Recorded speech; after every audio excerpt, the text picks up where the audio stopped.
Estamos en Facebook Live también. Y bueno, pues vamos a comenzar nuestra sesión semanal. Una disculpa a nuestra invitada, a la doctora Sara, por todo este inconveniente. Pero bueno, vamos a empezar. Bienvenida, Sara, buenos días. Bienvenidos todos. Vamos a cerrar micrófonos, por favor. Los voy a pedir que cerremos los micrófonos.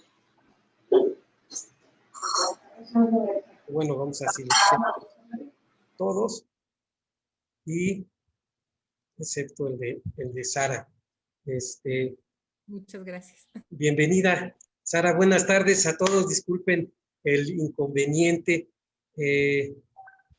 Bueno, hoy es jueves, tenemos Caravana de la Ciencia y estamos muy contentos porque está con nosotros la doctora Sara Ivonne Franco, quien gustosamente y de manera muy emotiva quiere y quiso participar con nosotros. Y bueno, pues la doctora Sara Ivonne Franco es ingeniera geodesta con maestría y doctorado en sismología.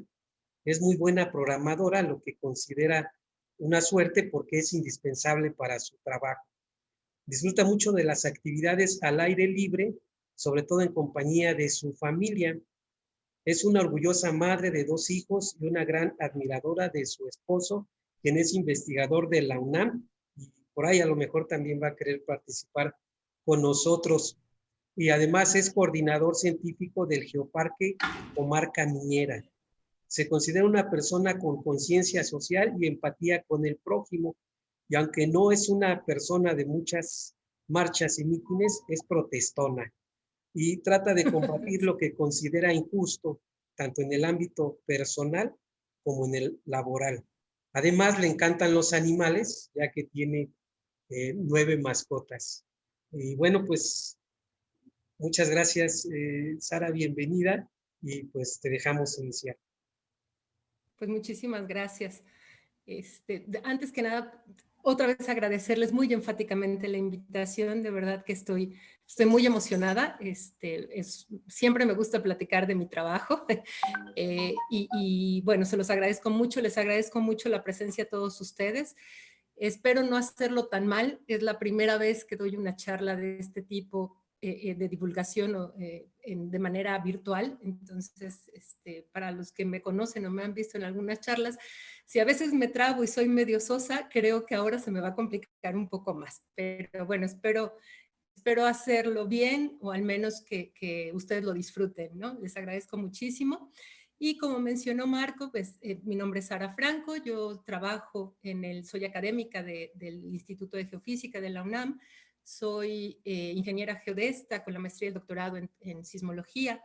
Y quizá la charla la puedo también como interpretar como un poco la historia de mi vida, ¿no? Desde que me gradué, mi historia académica, desde que me gradué hasta el día de hoy, el trabajo que hago y cómo se ha ido entretejiendo esta relación entre la sismología y la geodesia.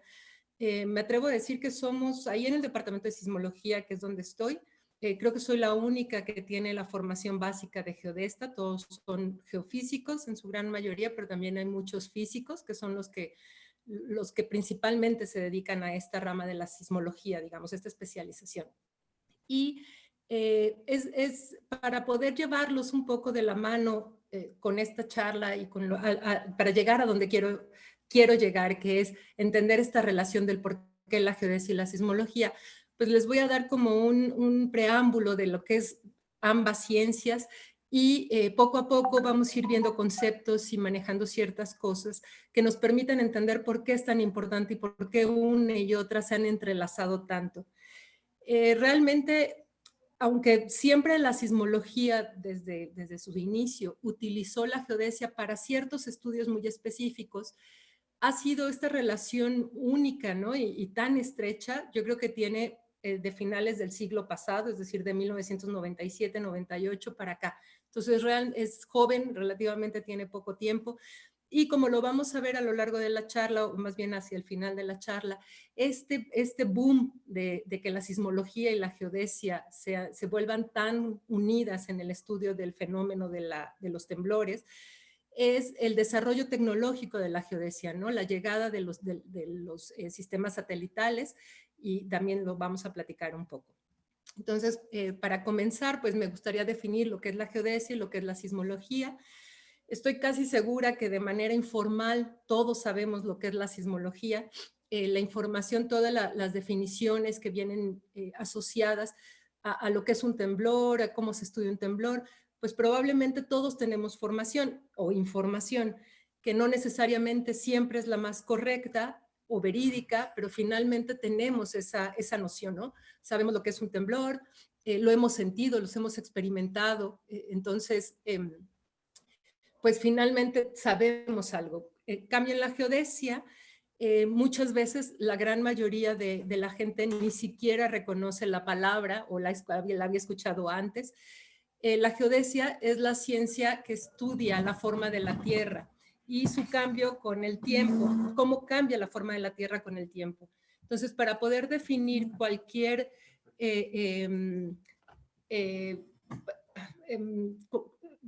para poder definir cualquier punto, cualquier concepto en la geodesia se necesita de al menos 4 elementos, que son las coordenadas geográficas y el tiempo.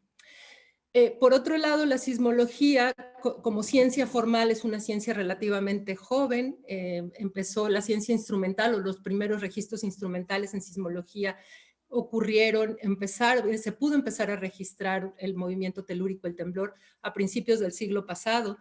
Y se formaliza la sismología como ciencia en ese momento, cuando podemos tener un registro de un temblor y a partir de ahí se puede estudiar el fenómeno. Contrario a la geodesia es una ciencia muy antigua, se formaliza como ciencia en la antigüedad, los griegos ya hacían ciencia con la geodesia, pero su origen es todavía anterior a eso, ¿no? Desde que el ser humano existe y se plantea el dónde estoy, a dónde quiero ir, qué tengo que hacer para llegar a tal lugar, o dar referencias de mi posición, por básicas que sean esas referencias, ya está haciendo geodesia, ¿no? Entonces, son ciencias bien diferentes, pero al mismo tiempo vamos a ir viendo cómo se complementan. La geodesia tiene su origen, es una palabra cuyo origen etimológico es medición más que medición, es partición de la Tierra. Y quizá en su concepción más básica, pues sí, justamente era eso, era determinar puntos sobre la superficie de la Tierra que permitieran delimitar un espacio, ¿no? Las herramientas matemáticas o las herramientas que se desarrollan para poder lograr ese objetivo de la geodesia, pues van a ir en función o en proporción de la concepción que tengan las personas de la Tierra, que tiene la humanidad de cómo es la Tierra. Y en función de esa idea van a tratar de explicar estos parámetros de la distancia, la posición, etcétera, ¿no? Las culturas muy antiguas, por ejemplo, la cultura hindú, consideraba que la Tierra era un disco plano que se encontraba sostenido sobre 4 columnas. Cada columna estaba sobre un elefante y los elefantes sobre la concha de una tortuga. Y que esta tortuga se encontraba flotando o nadando en el mar, que es la bóveda celeste, ¿no? Ese era el mar en donde estaba la tortuga. Y la tortuga viajaba plácidamente la gran mayoría del tiempo, pero había momentos en los que la tortuga se sobresaltaba o tenía movimientos bruscos y era como explicaba la ocurrencia de temblores, ¿no? Entonces, a mí me llama mucho la atención porque justo esta percepción de la Tierra, de la forma de la Tierra, de cómo es la Tierra, nunca estuvo aislada de cómo se relacionaba con un fenómeno como son los temblores, que existen de toda la vida, desde que la Tierra se formó, ha temblado, ¿no? Conforme va evolucionando el pensamiento de la humanidad, las observaciones que hacen los individuos de las comunidades de la humanidad a ciertos fenómenos externos a nosotros, pues va cambiando la concepción de la Tierra. Ya con los griegos, ellos conciben una Tierra redonda, una Tierra esférica, y esto lo hacen a partir de la observación de fenómenos lejanos o alejados de la Tierra, pero que se podían observar desde aquí, como los eclipses. Ellos veían que la sombra que se proyectaba durante un eclipse era redonda, y eso les hizo suponer que la Tierra tenía que ser redonda, ¿no? Los primeros que proponen esta idea de la esfericidad de la Tierra son la escuela platónica. No se sabe bien si Platón en sí, pero sí la gente de su escuela son los primeros que proponen esta idea de que la Tierra es redonda. El salto que tiene que dar el ser humano en esta racionalización de llevar algo que sus sentidos les gritaban, les explicaban que era lo plano de la Tierra y que la Tierra se extendía pero que tenía un fin y en ese fin se acababa. Porque imagínense ustedes, nosotros ahora con toda la información que tenemos, las imágenes satelitales como la que está aquí en la imagen, en la pantalla, ahora estamos, por decirlo así, muy contaminados de cuál es la forma de la Tierra, ¿no? Tenemos mucha información, pero imagínense qué pasaría en la época de los griegos, donde ellos se paraban a la orilla del mar y veían esta planicie que es el mar y que tenía un fin, que es el horizonte. Entonces, para ellos, lo que sus sentidos les decían de manera inmediata, pues es que la Tierra era plana. Entonces, cambiar esa concepción a que la Tierra es esférica, habla de un razonamiento abstracto bastante intenso, por llamarlo de alguna manera, ¿no? Cuando continúa la evolución de la humanidad y con ella la evolución tecnológica y técnica, pues hemos ido aprendiendo y al mismo tiempo también van siendo mucho más las mediciones que se hacen sobre la superficie de la Tierra. Y eso nos va permitiendo estudiar o conocer más de la superficie terrestre. Y eso al final, una de las cosas que se sabe es que la Tierra no es una esfera perfecta, sino está achatada, eso desde la secundaria, más o menos primaria lo ven, ¿no? Que está achatada en los polos y se ensancha en el ecuador, parecido a una elipse. Y a esa forma de la Tierra, bueno, si además a esta forma elíptica le sumamos estos grandes montañas que hay, valles que hay, se ve una figura llena de chipotes, por llamarlo así, por todos lados. Mucha gente dice que es una forma de papa, que se pudiera pensar en una papa, en cómo es la papa. A esta forma de la Tierra se le conoce como geoide, y es la forma real de la Tierra, ¿no? Una forma alargada en el ecuador, pero llena de muchas irregularidades. La forma del geoide para representarla matemáticamente se puede volver muy complicada y trabajar con esa matemática del geoide para poder representar los puntos que nosotros medimos sobre un plano, por ejemplo, en un mapa, pues puede volverse bastante complicada. Entonces, lo que han optado los geodestas es por simular este geoide con una figura matemática mucho más sencilla que nos permita representar estos puntos sobre de la superficie terrestre en un mapa, y esa forma le llaman elipsoide. Entonces, un elipsoide puede ser una elipse que represente toda la forma de la Tierra en general, un elipsoide global, o pueden ser elipsoides que vayan ajustándose a la superficie de la Tierra, a la forma de la Tierra, en pequeñas regiones, que serían elipsoides locales. Entonces, y ya a partir de esos elipsoides y con ciertas correcciones y haciendo ciertas consideraciones también a la hora de realizar los mapas, pues ya podemos representar cada punto que medimos en la superficie terrestre en un mapa. Y también con eso, una de las cosas importantes también es la cartografía. La cartografía es otra ciencia que depende directamente de la geodesia. Ahora bien, les voy a hablar un poco de la sismología y voy a tratar de ya empezarla a relacionar con la geodesia, ¿no? La sismología, como les comenté, es la ciencia que estudia los temblores, y un temblor se define como una liberación súbita de energía elástica acumulada por la interacción de placas tectónicas. Sé que ahorita quizás son muchos temas que pueden sonar un poco nuevos, pero los vamos a ir viendo que son placas tectónicas y demás, ¿no?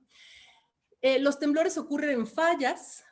Las fallas son zonas de la corteza terrestre que se encuentran debilitadas y que cuando van acumulando energía elástica pueden terminar rompiéndose y generando un desplazamiento de los dos bloques que se generan a la hora de romperse.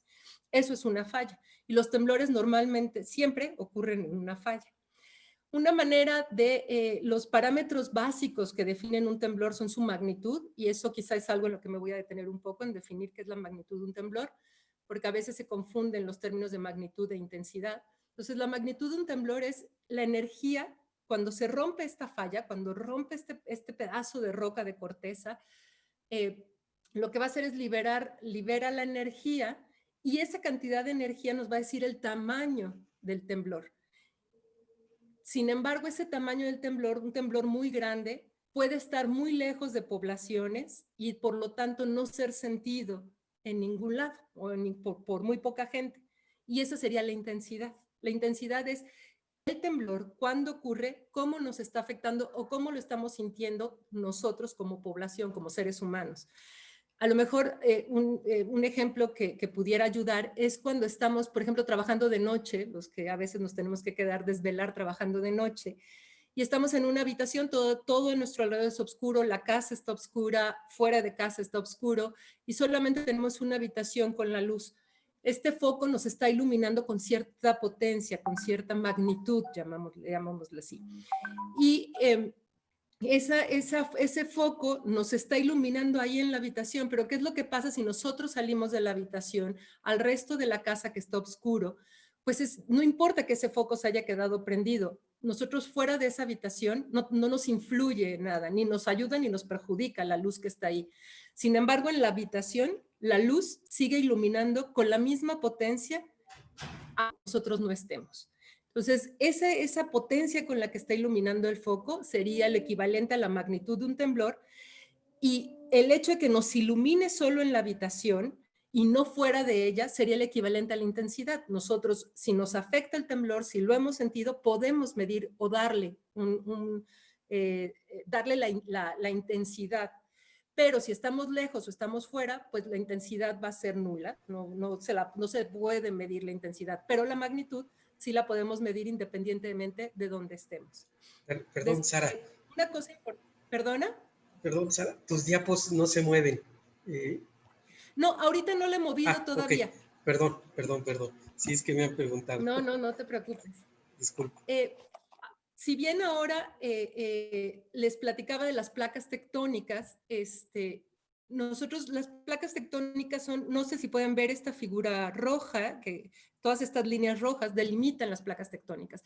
Las placas tectónicas son la corteza terrestre, se rompe, por llamarlo así, en pedazos que se ensamblan o que formaran como un rompecabezas, si se quieren imaginar, que está ahí, está rota la corteza, y esas placas tectónicas se mueven, y cuando se mueven interactúan entre ellas generando límites de placas, puede ser que se alejen, se acerquen, o que simplemente pasen una al lado de la otra, lo vamos a ver más adelante, y es ahí donde se generan los principales sismos en todo el mundo, ¿no?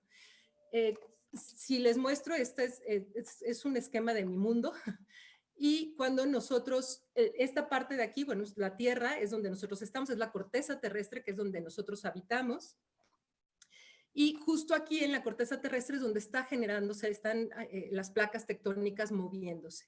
Sin embargo, puede surgir la duda del por qué se mueven las placas tectónicas. Entonces, la razón principal o la más aceptada está asociada con que la Tierra no es homogénea. Ay, me va a costar mucho trabajo, pero intentaré hacerlo bien. La Tierra no es homogénea. ¿Qué significa que no sea homogénea? Pues que está diferenciada, que tiene capas, las capas internas de la Tierra.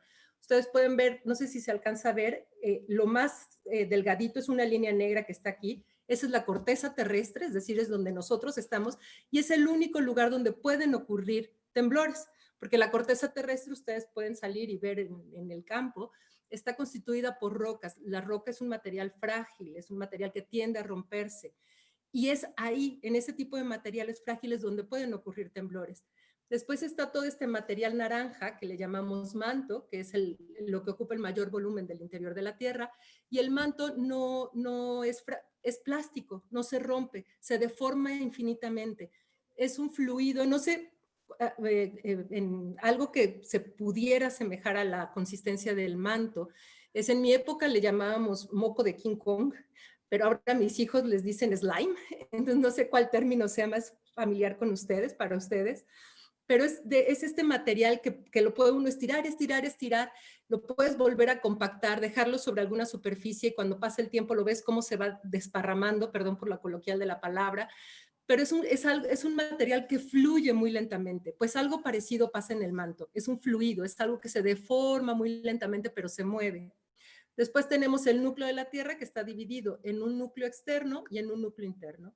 En el núcleo interno, debido a los elementos que lo componen y a la temperatura y a la presión a la que está sometido, se generan muchas reacciones exotérmicas. Esto significa que generan calor. Entonces, es una fuente de calor que tenemos aquí dentro de la Tierra, ¿no? ¿Y cómo se relaciona todo esto con que se muevan las placas tectónicas? Pues si nosotros recordamos nuestras clases de física, una forma de transmitir el calor, una forma de la materia en la que se transmite el calor es la convección. Y esto es que nosotros tenemos una fuente de calor, que en el caso de la Tierra es nuestro núcleo, y esta fuente de calor calienta el material que está más cercano a él, es decir, la base del manto, se calienta, el material caliente se vuelve menos denso que el material frío, por lo tanto tiende a subir, va subiendo, desplazando el material frío a los costados y haciéndolo bajar porque es más pesado. Cuando llega el material frío a la base del manto, se calienta por la acción del núcleo y vuelve a subir, generando unas corrientes de convección o celdas de convección, que es lo que ven en esta figura. Esas celdas de convección es lo que se asume, lo que se cree es la teoría más aceptada hasta este momento, de que es la fuente o la responsable, la causa responsable de que las placas tectónicas se muevan. Entonces, en un inicio, las placas tectónicas eran una sola, las masas continentales eran una sola masa.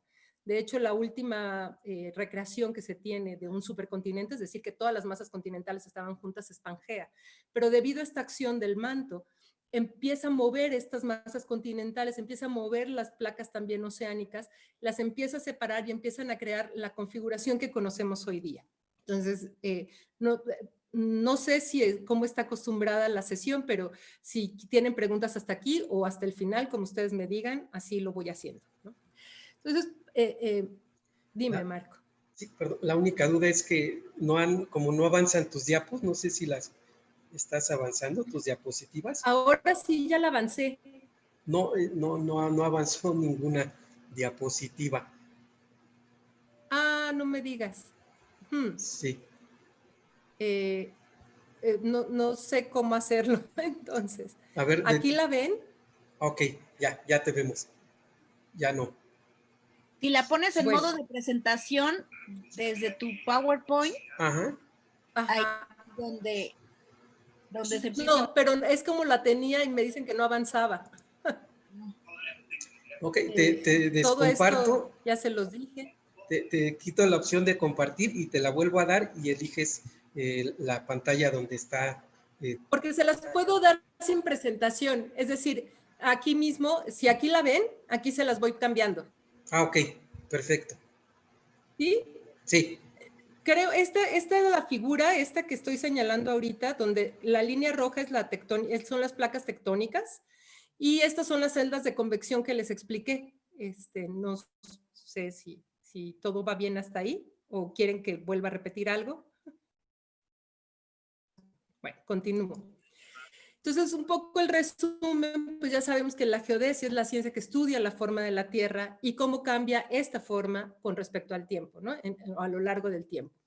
Y por otro lado tenemos los temblores, que son sinónimas, las palabras de temblor, sismo y terremoto son sinónimos, también es importante que lo tengamos claro, porque a veces se le quiere atribuir a cada una de estas palabras una asociación con la magnitud, es decir, para temblores chicos se les llaman, no recuerdo cómo le dicen coloquialmente, pues si son temblores muy grandes se les llama de otra forma. Eso es una mentira, es incorrecto. Temblor, sismo y terremoto es exactamente lo mismo, son sinónimos, equivalen a la misma palabra y no tienen ninguna connotación de la magnitud del temblor. Y un temblor es una liberación súbita de energía que genera, que se propaga a través del medio. Como les comentaba con el esquema, los temblores solo ocurren aquí en la corteza, pero cuando ocurre un temblor, las ondas sísmicas, es decir, estas ondas que está generando, se van a propagar a través de todo el interior de la Tierra, en todas direcciones, y van a poderse registrar en todas partes. Eso es bien importante de las ondas sísmicas. Incluso cuando llegan aquí a la superficie, también se propagan. Las ondas sísmicas que se propagan por dentro del cuerpo de la Tierra se llaman ondas de cuerpo, mientras que las que se transmiten o se propagan en la superficie se llaman ondas superficiales. No voy a entrar en detalle con todo eso porque sería otra charla, pero bueno, yo creo que vale la pena que lo mencione, ¿no?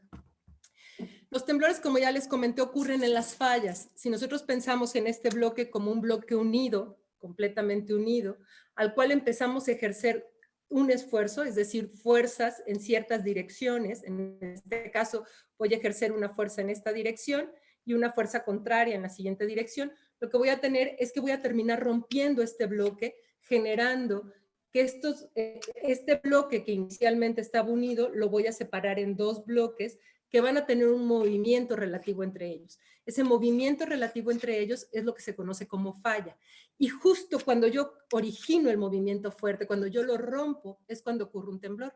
Entonces, es bien importante que se quede en la mente esto de súbito, porque no vamos a saber cuándo va a ocurrir un temblor. Por muchas herramientas que tengamos para medir, como vamos a irlo viendo en esta charla, para medir antes de que ocurra un temblor, no podemos definir cuándo va a ocurrir. Pero hay algo que sí podemos definir. Y como les comenté cuando definimos la primera vez temblor, el temblor ocurre en estas fallas y puede ser que su inicio sea en un puntito, en un punto en esta falla. Pero cuando se empieza a propagar, y lo pueden ver, cuando yo empiezo a propagar esto y genero que se desplacen estos dos bloques uno con respecto al otro, lo que voy a tener es que el área de ruptura no es un punto, es justo eso, un área. Y esa área de ruptura lo que va a ser proporcional a la cantidad de energía que se está liberando. Entonces es bien importante porque los parámetros básicos que definen un temblor son su localización, como les comenté en un inicio, es decir, la latitud, la longitud y la profundidad, y también el área de ruptura, que nuevamente es proporcional a la energía que se está liberando. Y con el área con las coordenadas, pues ya empezamos a ver cómo la geodesia empieza a pintar en parámetros importantes que definen a un temblor. Otra cosa importante es que la Tierra, aunque nosotros, la roca, la corteza terrestre, aunque para nosotros es rígida, para nuestra percepción, para lo que nuestros sentidos pueden ver, es rígida, no se deforma, sino solo se rompe. En realidad tiene una conducta más como un cuerpo elástico. Un cuerpo elástico es como una liga. La liga es como el cuerpo ideal, por llamarlo de alguna manera, ¿no? Entonces, con la liga, si ustedes recuerdan, lo que pueden hacer es estirarla, formando, y cuando dejan de estirarla, la liga va a regresar a su estado original, va a tratar de recobrar su forma original. Y eso lo van a poder hacer siempre hasta que se rompa. En el momento que se rompe, la liga ya no puede regresar a su estado original, ya se rompió. Pues la Tierra, la corteza terrestre, le pasa algo parecido. Nosotros la podemos ir deformando, que es lo que pueden ver en esta figura. Nosotros, el manto, estas celdas de convección ejercen estos esfuerzos que producen que se mueva, que son estas flechitas rojas, y se va a ir deformando la corteza terrestre hasta que la corteza, por sus características, sus propiedades físicas, ya no soporta más, así como la liga ya no aguanta más deformación y termina rompiéndose. En ese momento que la tierra, la piedra se rompe, la roca se rompe, es cuando ocurre un temblor. Esta era una regla de 30 centímetros. Con mis presentaciones ya nada más me quedan estos pedacitos. Y algo importante es, no sé si lo alcanzan a ver aquí, pero yo puedo irla deformando. Le estoy ejerciendo una presión y la puedo ir deformando. Y puedo irla deformando hasta que se rompa, pero no sé, aunque yo soy la que ha roto todo lo que resta de la regla, nunca sé en qué momento se va a romper, nunca. Y cuándo va a ser ese esfuerzo suficiente que la lleve a romperse. Entonces, eso es bien importante, no se pueden predecir temblores. Entonces, ya nada más para repasar, pues tenemos que los parámetros básicos que definen un temblor es su área de ruptura y su localización. Pero tenemos algo previo a la ruptura, a que ocurra un temblor, y es esta deformación. Entonces, cuando nosotros interactúan dos bloques, es decir, tenemos nuevamente nuestro bloque de tierra, de corteza, y empiezan a interactuar los esfuerzos, nosotros podemos tener esfuerzos en esta dirección, ¿lo ven? Así, que se llaman esfuerzos de tensión, que es la primera figura, y que nos van a generar un tipo de falla que se llama normal. Tampoco voy a entrar en detalles en esto porque es también un tema muy extenso.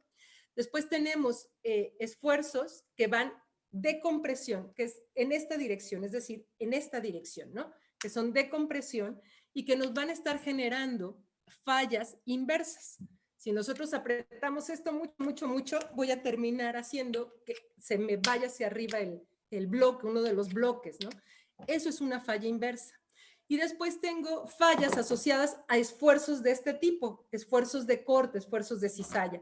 Entonces lo que van a hacer es que los bloques de la falla se van a mover en esta dirección y a eso se le llama fallas transformantes y pueden ser o fallas laterales y pueden ser izquierdas o derechas. Es así como les llaman, ¿no?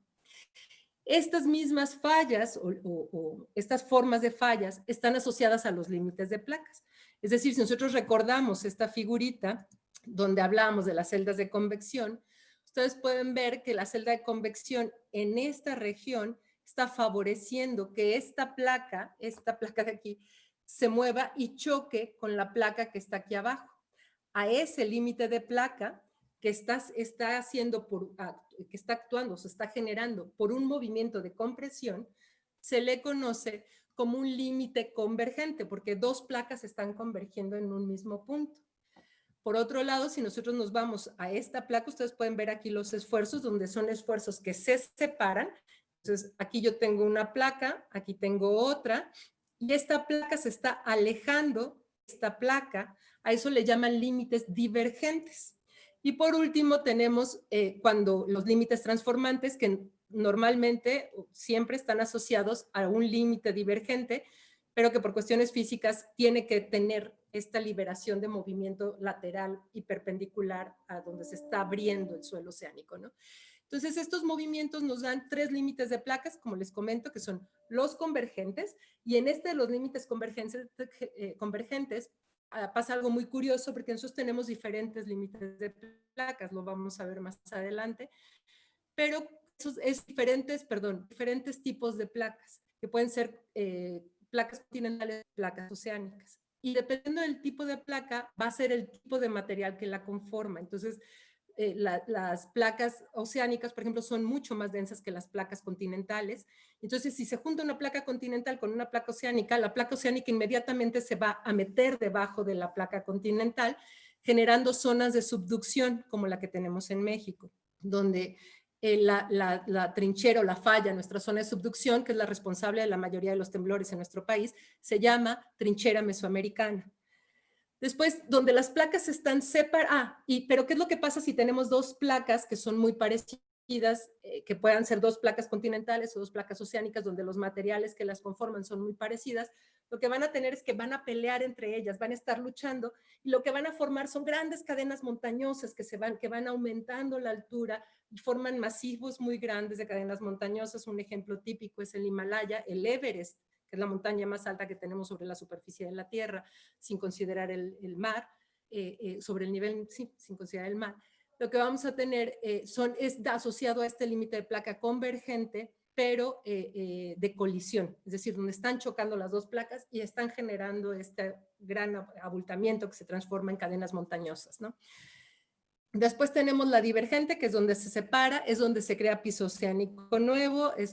Todo esto es una cosa muy breve de tectónica de placas, pero me parece que es importante. Y por último, las transformantes, ¿no? Regresamos un poco a la geodesia. Como les comentaba, la geodesia lo que va a hacer es medir el cambio, la posición de cada punto de la superficie de la Tierra. A partir de esas mediciones va a determinar la forma de la Tierra y cómo está cambiando esa forma con respecto al tiempo. Para hacer eso hay varias técnicas geodésicas. La actual, y que es la que ha dado el boom a esta relación que les comentaba entre la sismología y la geodesia, es la geodesia satelital o basada en sistemas satelitales. Y aunque al principio de la charla les decía que la palabra geodesia no nos suena mucho, normalmente no es una palabra que esté en el argot popular, por decirlo así. Sí, el GPS. El GPS, todo el mundo hemos escuchado hablar del GPS, todos los que tenemos un celular somos usuarios de GPS. Y ustedes saben, justo por eso, que el GPS lo que nos da es la posición de dónde estamos, y con otros sistemas, que son los sistemas de información geográfica, pues también podemos saber a dónde queremos ir y cómo podemos trasladarnos a ese lugar. Entonces, nosotros con los sistemas GPS lo que hacemos es, a partir de una tecnología, es una técnica muy avanzada, muy complicada, porque aunque nosotros siempre que somos usuarios de GPS obtenemos una posición, en realidad esa posición es la traducción que se tiene de tiempos de señales que están viajando constantemente de los satélites, como pueden ver en esta figura, de los satélites a nuestro receptor, que en este caso es una antena, pero también pueden ser los teléfonos celulares, de estas señales que están viajando y que las estamos traduciendo con una serie de parámetros en una posición, ¿no? Principalmente se basa en algo relativo, muy sencillo, pero se va complicando por la electrónica, digamos, pero lo más sencillo es la velocidad que tarda la señal en ir del satélite a la antena. Esa velocidad, si nosotros tenemos varias mediciones, esa velocidad, esa diferencia de tiempo que hay entre que sale la señal en el satélite y llega a la antena, la podemos reducir a distancia. Y ya con la distancia, bueno, podemos calcular coordenadas y empieza todo esto ya a complicarse. Pero el principio es básico, al final no es tan básico, pero bueno, se puede entender. Y en sismología lo que nosotros tenemos son estaciones de este tipo, donde la antena está aquí, es una antena con un tripié, aquí es donde estamos nosotros recibiendo la señal de los satélites, se puede ver por dónde van los cables subterráneos, ¿no? Y llega en esta caja que es donde está el receptor, donde están baterías para que haya respaldo energético, y hay una serie de aparatos aquí que lo hacen una estación, le llamamos nosotros ahorita se me fue la palabra, pero bueno, mide varios parámetros, no solamente sirve para sismología, también sirve para cuestiones atmosféricas, porque el GPS tiene esa aplicación también hoy día para medir la humedad la cantidad de agua o de vapor de agua en la atmósfera y eso relacionarlo con cuestiones atmosféricas. Entonces, estas son las estaciones que nosotros estamos utilizando en sismología y que vamos poniendo a lo largo de las zonas que nos interesa estudiar la deformación asociada a los temblores. El GPS hoy día el GPS es solamente una acción, es decir, es el grupo de satélites que pertenece a Estados Unidos, pero ya hay muchas más redes mundiales y entre ellas está el GPS, que son los de Estados Unidos, GLONASS, que es de Rusia, y Galileo, que es el europeo. De hecho, los teléfonos celulares muy modernos ya les dicen que son receptores GNSS, en vez de GPS les dice GNSS, y es porque acá al menos 2 de estas redes o de estas constelaciones que le llaman mundiales, ¿no? Tenemos un total hoy día, pero muy pronto serán casi 100, pero hoy día son 75, pero constantemente están subiendo más satélites. Y eso nos permite que cada instante de nuestra vida, en cualquier lugar de la superficie terrestre, tengamos al menos 30 satélites diciéndonos dónde estamos. Les voy a poner un video. Ay, esto sí. A ver, necesito que aquí sí, perdón, sí me digan si se alcanza a ver, porque es un video que les quiero poner de cómo se mide. ¿Sí se alcanza a ver? No se alcanza a ver. Voy a quitarte la opción de compartir y vuelves a compartir, a ver si... A ver, sí, porque este sí sería interesante que se vea.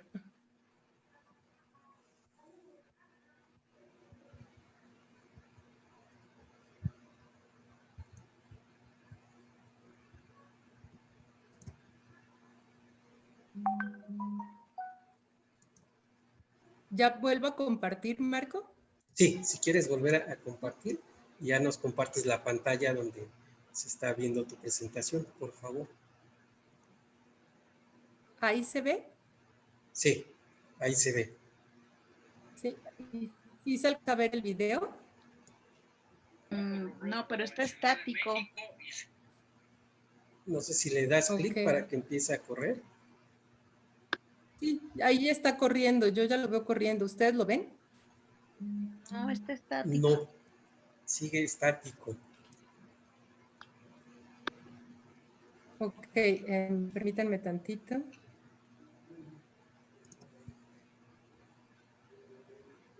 Voy a dejar de compartir un momentito. Déjenme buscar rápido. Voy a tratar de buscar muy rápido el video para mostrárselos. Sí. Ay, perdón, ha estado como muy, Ay, Dios. Y es que sí, este es uno de los videos más importantes. Sí, no te preocupes. No sé si tienen pregunta o algo que quisieran comentar.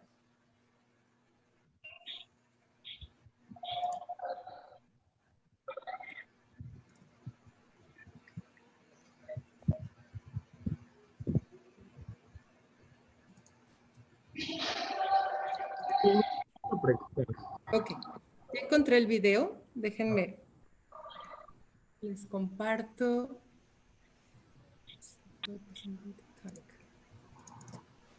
Ahí está estático.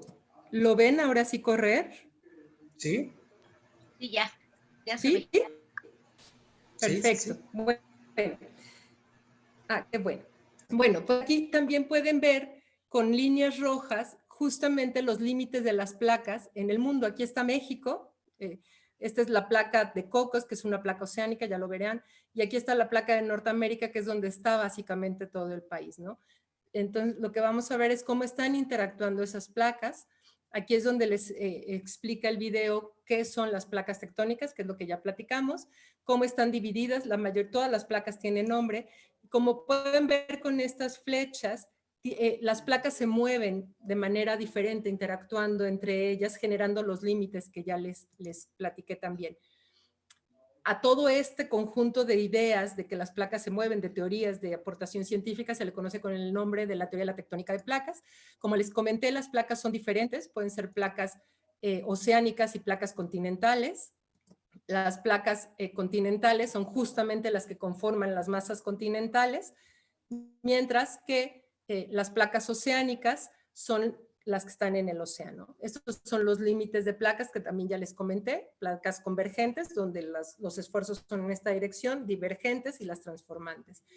También ya platicamos de lo que es una estación GPS, la antena es donde se recibe la señal, y algo importante de una estación GPS es justamente en dónde se está poniendo la estación. Nosotros esto le llamamos afloramientos rocosos, esto quiere decir que son rocas que tienen una raíz, imagínense una planta que está en una maceta, pero que su raíz es muy profunda. Lo que nosotros vemos por arriba de la tierra es el afloramiento de la roca, el afloramiento de la planta, en el caso del ejemplo que estoy poniendo, pero no vemos todo lo que tiene hacia abajo, que es la raíz. Los afloramientos rocosos también tienen una raíz, están a profundidad, y eso lo que nos permite es que si nosotros medimos con el GPS cómo se está moviendo este afloramiento, lo que vamos a ver es cómo se está moviendo toda la corteza terrestre en ese lugar. Entonces es importante el cómo se está instalando una estación GPS. Los límites transformantes, como les comenté, son placas que corren en esta dirección. Un ejemplo de límite transformante muy famoso y que mucha gente a veces cree que es el responsable de los temblores en México es la falla de San Andrés. Sin embargo, como vamos a ver, la falla de San Andrés está en Estados Unidos, realmente no cruza ni siquiera la frontera, queda muy cerca de la frontera, pero ni siquiera llega a México, es otro sistema de fallas el que genera los temblores en esa zona, y ese es un límite transformante, que también como les comenté, esos límites transformantes conectan límites divergentes, y en esta figura lo pueden ver. Los límites divergentes son los límites de color rojo y los límites azules son los límites transformantes. Entonces, siempre donde hay un límite divergente, es decir, que se está separando y está generando piso oceánico nuevo, hay un límite transformante que acomoda los esfuerzos que ya no pueden continuar en esa dirección casi paralela, ¿no? al eje de esfuerzos. Entonces, los límites transformantes están asociados a los límites divergentes en todo, siempre, todos los casos, y los rosas son las zonas de subducción o las zonas de colisión.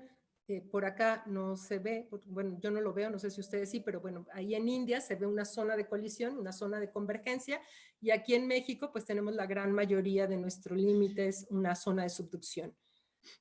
Si nosotros queremos estudiar estos temblores con la geodesia, lo que vamos a tener, mira, en los límites divergentes siempre están en el fondo del océano, o cuando están ya activos, cuando ya están abiertos, están en el fondo del océano. Y con el GPS, con la geodesia, es muy complicado estudiar la deformación asociada a estos límites.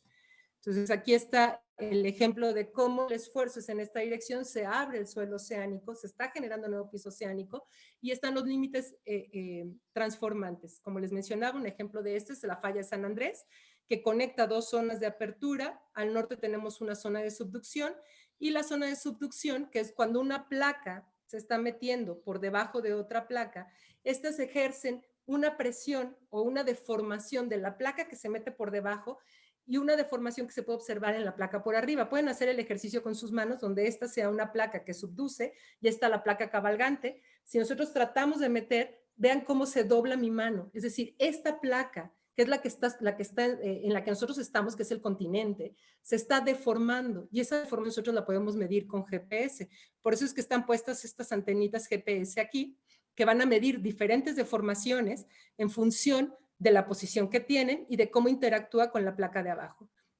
Entonces, en este video empieza a correr, empieza esta placa, que es la placa, empieza a empujar a la placa que está arriba, como un resorte, lo empieza a deformar. Entonces, es bien importante porque aquí, si ustedes ven la posición original del GPS, ya cambió con respecto a la posición actual que tiene. Y empieza esta zona, si esta zona naranja que nosotros vemos aquí, la moviéramos ya sea más cerca del océano o más al fondo, la deformación que observaríamos aquí sería muy diferente. Entonces, es bien importante tener eso en mente, porque a partir de los patrones de deformación, que es como le llamamos, es que nos vamos a poder inferir a partir de lo que medimos en superficie, qué es lo que está pasando aquí abajo, ¿sí? Entonces, nosotros seguimos ejerciendo ese esfuerzo de compresión y súbitamente se relaja ese evento. El resorte ya no soporta más deformación, la liga ya no soporta más deformación y termina relajándose, generando un temblor. Aquí sí me gustaría que vieran algo con mucho cuidado. Aquí en el mar, ¿qué es lo que pasa? Cuando se libera esa energía, que es el temblor, justo en la ocurrencia del temblor, no sé si alcanzaron a ver, justo ahí se genera una gran ola. Esa ola es un tsunami. No quiere decir que siempre que ocurre un temblor ocurre un tsunami, pero sí hay muchos temblores tsunamigénicos. ¿Y de qué va a depender que se forme un tsunami o no? ¿De dónde está esa zona que les comentaba, que decía Lockett?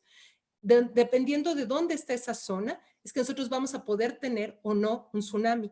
Por lo tanto, si me han seguido más o menos hasta aquí, les decía que esta posición de la zona que está Lockett, que está cerrada, que está acoplada, que es como le decimos en sismología, va a definir los patrones de deformación aquí arriba, es decir, cómo se están moviendo estas estaciones GPS. Y por lo tanto, a partir de las mediciones aquí en la superficie, de las mediciones geodésicas, nosotros podemos determinar si el temblor que está ocurriendo va a generar o no un tsunami. Eso sí lo podemos saber una vez que ocurre el temblor. Entonces, me parece importante. Por eso sí quería que vieran el video completo. Después, nuevamente, la deformación que ocurre asociada a un régimen de extensión es muy difícil de medir porque el GPS no puede colocarse en el fondo del mar porque la señal GPS no traspasa la capa de agua, ¿no? El cuerpo de agua. Entonces, es muy difícil medir la deformación asociada a los límites divergentes, ¿no? Si les interesan videos de este tipo, los tienen en IRIS y UNAFCO, que son dos instituciones en Estados Unidos. IRIS era completamente una institución de sismología y UNAFCO era completamente una institución de geodesia. Sin embargo, con esta relación que les digo que se ha venido formando entre la sismología y la geodesia, estas dos instancias se han unido y han formado una institución nueva que combina la geodesia y la sismología. Continúo con la presentación.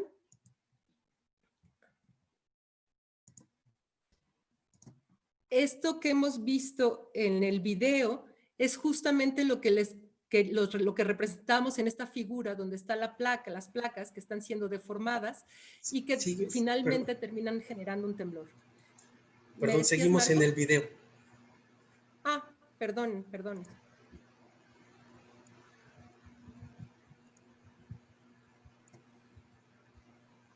Creo que empiezo a entender qué está pasando.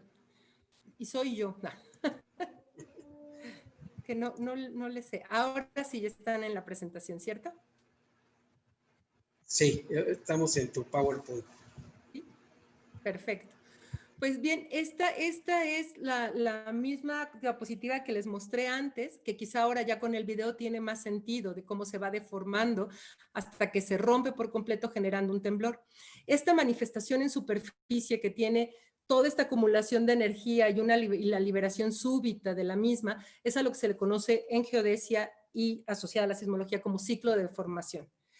Un ejemplo en México de que tenemos toda la historia, todo este proceso, son los temblores del 2017 y 2018. Lo que les voy a presentar es muy rápido, son ejemplos del temblor de febrero del 2018, que a lo mejor no lo recuerdan, porque se robó el protagonismo los del 2017, pero también fue un temblor grande de magnitud 7.2 que ocurrió en la costa de Oaxaca, justo aquí, esta estación que dice Pino, es Pinotepa, es la ciudad de Pinotepa, entonces ocurrió muy cerquita de Pinotepa.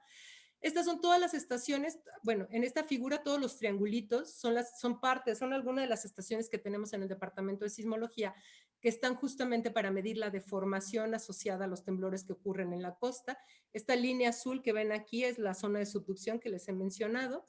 Y todas estas figuras son las series de tiempo, así es como le llamamos, de las estaciones GPS o de la historia de deformación. Ustedes pueden ver cómo llevan una tendencia, cambian de dirección, llevan otra tendencia.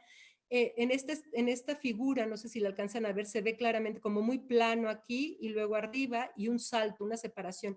Ese salto es el temblor que les menciono. Entonces, cada uno de estos puntitos azules es la posición medida por cada día desde hace 20 años, medimos la posición en estas estaciones, determinamos la posición y vemos cómo va cambiando con respecto del tiempo. Entonces es bien importante porque aquí lo que tenemos es la historia de deformación y estudiando estos patrones de deformación previos a los temblores, quizás se pudieran encontrar patrones que nos pudieran dar un indicio de que está generándose tal cantidad, se está acumulando tal cantidad de energía que pudiéramos tener un temblor relativamente en poco tiempo, ¿no? Entonces es bien importante, espero que así lo vean, el estudio de la geodesia en estos términos, ¿no? Este es a grandes rasgos también el temblor del 2017. Aquí pueden ver, en esta estación en particular se ve el salto del temblor del 2017 y se ve el salto también del temblor del 2018. Entonces, dependiendo de qué tan cerca o lejos están las estaciones de donde ocurren los temblores, vamos a tener ese patrón de deformación que nos está dando tanta información. Perdón. Es otro video que también es bastante interesante desde mi punto de vista. Este punto rojo es la posición, es para un sismo que ocurrió en Katmandú, ahí en el Himalaya, justo en el ejemplo que les ponía. Fue en el 2015, en abril del 2015, fue un temblor de magnitud 7.8, es un temblor muy grande. Y el puntito rojo aquí representa la posición de una estación GPS ahí en el Valle de Katmandú. El Valle de Katmandú es muy parecido al Valle de México, tienen características muy parecidas donde el subsuelo son sedimentos no consolidados que hacen que se mueva mucho cuando tiembla, ¿no? Que se amplifiquen las ondas sísmicas y que se mueva mucho cuando tiembla. Insisto, esta es la posición con GPS y algo bien importante es que parte del desarrollo que ha tenido la geodesia para poder cumplir con las necesidades de la sismología es que se pueda tener la posición, se puedan tener mediciones de la posición en frecuencias muy altas. Entonces, para estas series de tiempo que les estoy mostrando, nosotros tenemos una señal cada 30 segundos. Entonces, es una medición de posición cada 30 segundos. Para este video tenemos 5 medidas de posición en un segundo. Es decir, es una frecuencia de 5 Hz. 5 mediciones, 5 muestras por segundo. Entonces, lo que tenemos es cómo se está moviendo cuando está temblando. Ese movimiento que nosotros sentimos cuando está temblando, el GPS lo está midiendo y nos está generando toda la gráfica de cómo se mueve. Entonces, lo que van a ver en este video es cómo se está moviendo la partícula, como la estación, cómo se está moviendo cuando pasan las ondas sísmicas, y lo que ven del lado izquierdo es una imagen como estas de la C5, que son estas cámaras que están en las calles, están filmando qué es lo que pasa con la gente al mismo tiempo, están sincronizados, entonces van a ver cómo se mueve la gente y cómo se está moviendo la estación GPS. Les comparto el video. Déjenme ver si...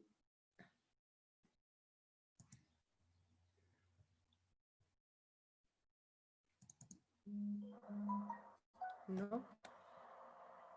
Ah, perdón.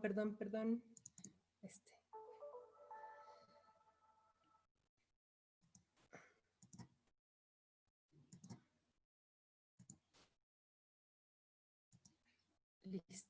Ahí lo ven, ¿verdad? Sí.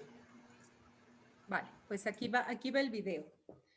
Nuevamente el puntito rojo es la estación GPS y esto es lo que está grabando en la calle. El temblor aún no ha empezado, lo van a ver claramente cuando empieza. Vean cómo se va desplazando la estación GPS y vean vean qué pasa con la gente, ¿no? Pueden ver la similitud entre el movimiento de la partícula de la estación y el movimiento de toda la gente, ¿no? Todo esto está medido con GPS, con geodesia de alta frecuencia. A esta nueva definición se le llama sismogeodesia.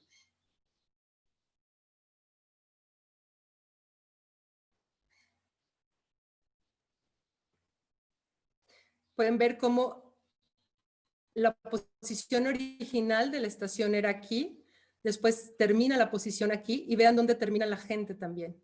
Entonces, el movimiento que tiene el terreno hace que todos los que estemos encima del terreno nos movamos en esa dirección. Y aquí ya queda confinado el movimiento, sigue por varios segundos, continúa el movimiento en esta zona. Quizá para la gente ya ni siquiera es perceptible el movimiento, no puedo saberlo, pero quizá ya no es perceptible. La estación GPS nos dice que sí, que se sigue moviendo varios centímetros. Estas escalas son en metros, estos dos ejes. Y entonces finalmente podemos ver que la estación de su posición original a la posición final que tuvo fue de metros, de par de metros.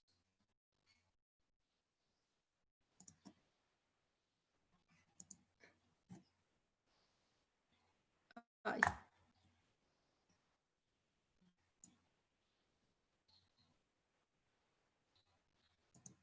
También este video es de UNAFCO, si quieren visitar la página, está bien libre en la red. Y ya casi acabo, para que no los quiero marear mucho más. Y entonces esto, como les comentaba, como se llama ahora es sismogeodesia, y es uno de los grandes avances que nosotros tenemos a partir de la deformación medida en superficie, cómo está generando, cómo las ondas sísmicas están pasando por la superficie terrestre y cuánto desplazamiento nos están generando. Y eso se vuelve súper importante. Como les conté, ya son las últimas dos diapositivas. Como les comenté, medir la deformación del suelo oceánico se vuelve una cosa importante, muy complicada de hacer. Sin embargo, hoy día tenemos una tecnología que muy pocos países la tienen, la UNAM la tiene, que se llama Wave Glider, que es este aparatito de aquí, en español le llaman planeador de olas, y lo que en combinación con estos equipos de este lado, que son sonares, receptores de sonar, de radar que se ponen se colocan en el suelo oceánico con la ayuda de buques oceanográficos. Tiene dos buques oceanográficos, uno en el Pacífico, que es el Puma, y otro en el Golfo de México, que se llama Justo Sierra. Entonces, con una campaña oceanográfica se pusieron elementos de este tipo, equipos de este tipo en el fondo oceánico, como lo pueden ver en esta caricatura, dando un arreglo que es triangular.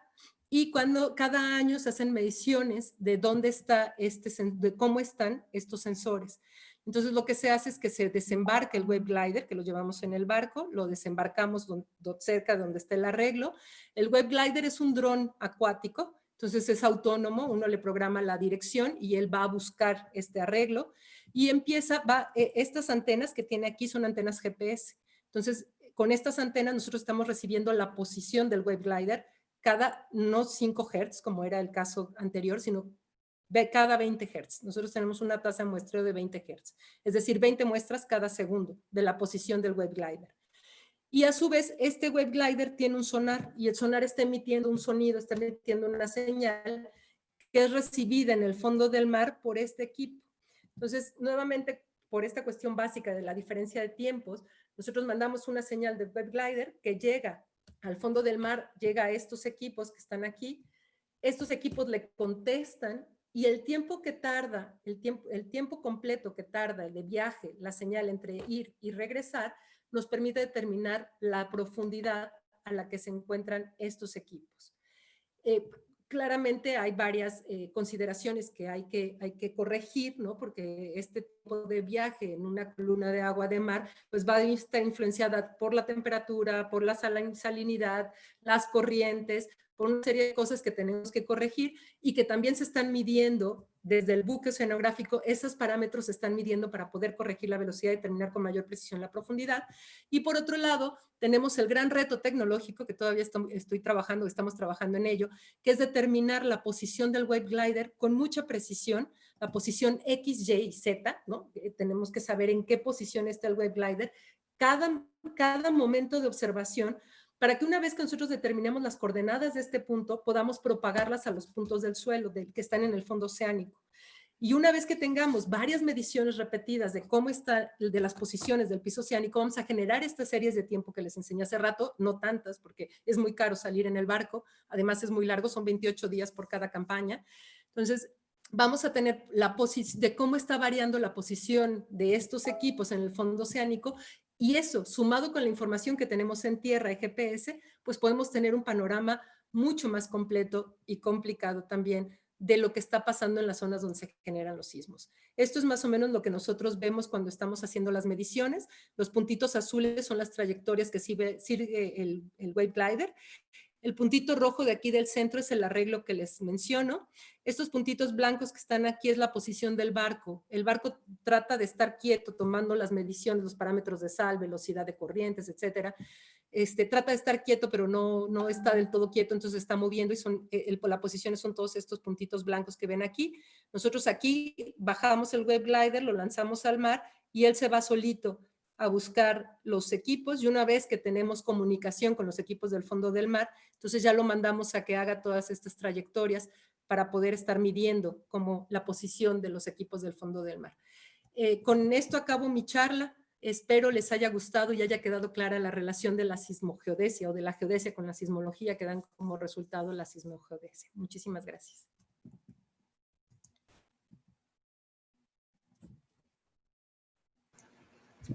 Muchas gracias, Sara. Muy interesante. Vamos a abrir una sesión de preguntas y respuestas. Claro. Sí.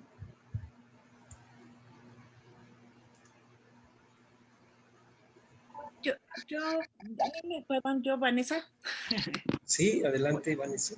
A mí me gustaría preguntar, yo he visto, por ejemplo, que los sismos ocurren siempre en ciertos lugares, hay ciertas zonas más sísmicas. ¿Es posible que estos mismos movimientos hagan que se generen en otras zonas? Por ejemplo, siempre Chiapas, sí, bueno, no siempre, la mayoría de Chiapas, Oaxaca o aquí en México. Y es posible que se extiendan a otros lugares que sean el epicentro. ¿Y por qué pasa esto?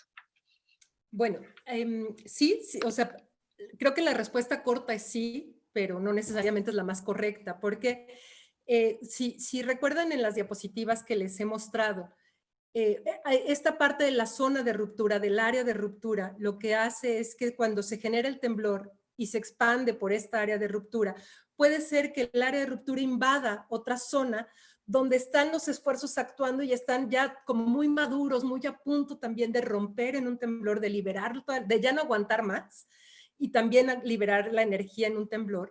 Y cuando eso pasa, por ejemplo, en el sismo de 1985, lo que pudo observar durante el temblor fue justamente algo así.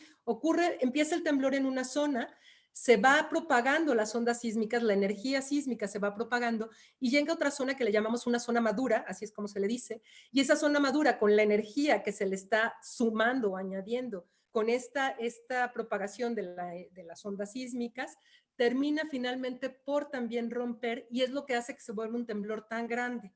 Entonces, si se ve la respuesta como del temblor, del registro, ¿no? Se analiza el registro, se puede ver que le llaman los sismólogos, yo no me considero sismóloga porque soy más de la parte de la geodesia, ¿no? Entonces, no sé cómo decirme sismogeodesta o algo así, pero bueno, los sismólogos, que son los que sí estudian el fenómeno en sí, el fenómeno de los temblores propiamente, ellos le llaman eventos compuestos, que pueden ver dos fuentes, es decir, la fuente es esta liberación súbita de energía, empieza a decaer esa energía porque la energía se empieza a propagar, a dispersar, y de repente ven otro pico, ¿no? Y es justo porque llega a otra asperidad, llega a otra zona madura para romper, liberan la energía y entonces se suman estas energías y nos dan unos temblores grandes, ¿no? Sí pasa. De hecho, también en el 2017 hay un trabajo muy interesante de un compañero de ahí del instituto.